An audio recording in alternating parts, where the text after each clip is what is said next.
네, 이번에는 강릉을 연결합니다. 강유미 아나운서, 정부의 해안 침식 관리 방식이 현장 상황을 제대로 반영하지 못한다고요? 네, 그렇습니다. 정부는 해안 침식 방지 등을 위해 해마다 해변 침식 정도를 조사하고 등급을 매겨 관리합니다. 하지만 해변별 특성을 외면한 채 천편일률적 기준을 적용하다 보니 실제 현장 실태와 달라 개선이 필요하다는 지적이 많습니다. 정명구 기자의 보도입니다. 바위섬 죽도를 마주보고 있는 고성 송지호 해변입니다. 지난해 연안 침식 실태조사 결과 이 해변은 D등급을 받았습니다.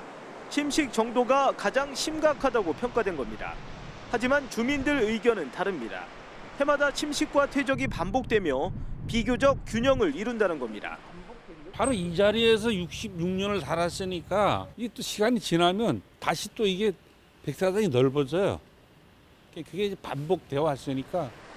실제로 이 해변 실태조사 결과 평균 해빈폭이 97.2m로 100m에 육박했습니다. 상대적으로 건강한 해변인데도 침식이 매우 심각한 것처럼 알려져 이미지에도 악영향을 주기 십상입니다. 이 해변이 D등급으로 분류된 건 침식 등급을 결정하는 방법 때문입니다.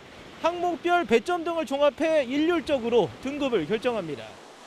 관측 초기와 전년도 상황을 토대로 해안선 변화와 단면적 변화 등을 점수로 매기는 방식입니다. 하지만 해변별 특성이나 긴 주기의 변화가 반영되지 않다 보니 실제 현장과 괴리되는 상황이 벌어지게 됩니다. 평균 개념을 도입하고 그 작년보다 어떻게 줄었는지 늘었는지, 그다음에 그 평균에서 어떻게 변하고 있는지에 대한 평가가 필요하다고 생각이 듭니다. 해양수산부는 평가 방법을 개선하기 위해 전문가 의견 등을 수렴하고 있으며 올해 안에 새로운 평가 방식을 마련할 예정이라고 밝혔습니다. KBS 뉴스 정명구입니다. 동해항을 모항으로 하는 국제 화물 여객선인 이스턴 드리모가 오늘 정식 취항했습니다. 이스턴 드리모는 오늘 오후 5시 동해항을 출발해 러시아 블라디보스토크에 화물을 첫 운송했습니다.